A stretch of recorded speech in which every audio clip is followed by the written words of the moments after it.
একদম পুতুলের মতন মিষ্টি একটা ব্রাইড যদি ধরা দেয় সামনে এসে।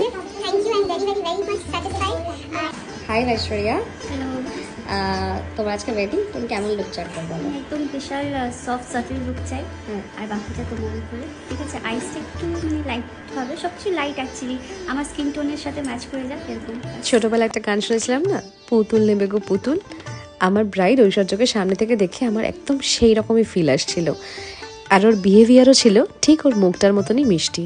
ঐশ্বরিয়াকে আমি প্রথম ওর বিয়ের দিনকেই দেখি। ওর ডিডের আগে না তো ফোন না তো হোয়াটসঅ্যাপ, কোথাও আমার সাথে ওর কনভারসেশন হয়েছে। শুধু জানতাম ঐশ্বর্য নামের একটি ভারী মিষ্টি মেয়ে আমাকে সর্বদা ইনস্টাগ্রামে ফলো করে এবং আমাকে অগাধ ভালোবাসা দেয়। ওর বুকিংটা করেছিল ওর দিদি দেবারতী, কিন্তু আমার এই মিষ্টি ব্রাইডের আমার প্রতি এতটাই অগাধ ভরসা এবং বিশ্বাস ভালোবাসা যে ওর ডিডের দিনে সমস্ত লোকটার দায়িত্ব আমার উপর নির্বিঘ্নে নিশ্চিন্তে ছেড়ে দিয়েছিল। ও আমায় বলেছিল ওর মেকআপটা যেন খুব সোবার স্যাটেলের মধ্যে হয় এবং কোনো কিছু যেন খুব বেশি ওভার না লাগে। তবে এই লুকের সাথে নিউড নয়, পরিয়েছিলাম আমি টুকটুকে লাল লিপস্টিক। ব্যাস এটুকুই ডিমান্ড ছিল এই মিষ্টি কোণের। আর শুধু আমাকে বলেছিল ওর কপালে ডট কলকা করে দিতে। সাজানোর পরে ওকে ঠিক কেমন সুন্দর লাগছে সেটা কিন্তু আপনারা অবশ্যই আমাকে জানাবেন। আর এইটা হলো ঐশ্বরিয়ার ফাইনাল লুক।